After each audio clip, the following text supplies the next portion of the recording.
మంచి ఆలోచన ఆయనకుండే.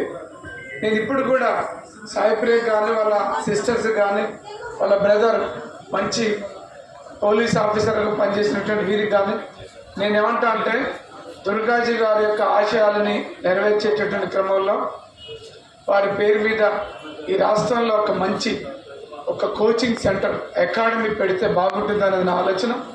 దానికి కావాల్సినటువంటి ఫైనాన్షియల్ సపోర్ట్ కానీ ఇంకే రకమైనటువంటి సపోర్ట్స్ కూడా నేను ఇవ్వడానికి వెనుకపోను.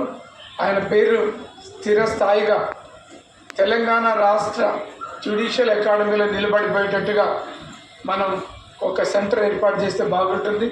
దానికి కావాల్సినటువంటి స్పేస్ కానీ డబ్బులు కానీ ఏదైనా నా వైపు నుంచి నేను కోఆపరేట్ చేస్తాను కూడా మీ నోటీసులు పెడుతున్నాం. చాలామంది యంగ్ అడ్వకేట్స్, పేదలు, ఎస్సీలు, ఎస్టీలు, బీసీలు, మైనార్టీలు, ఒక్కటేంటి అన్ని కులాల పేదలందరూ కూడా ఇలా జ్యుడిషియల్ వైపు వస్తాము. పెద్ద పెద్ద కుటుంబాల నుంచి ఒకనాడు న్యాయవాది అనంటే చెట్టు కింద పీడరని ఎగతాళి చేసినటువంటి జనం ఇవాళ ప్రతి రంగంలో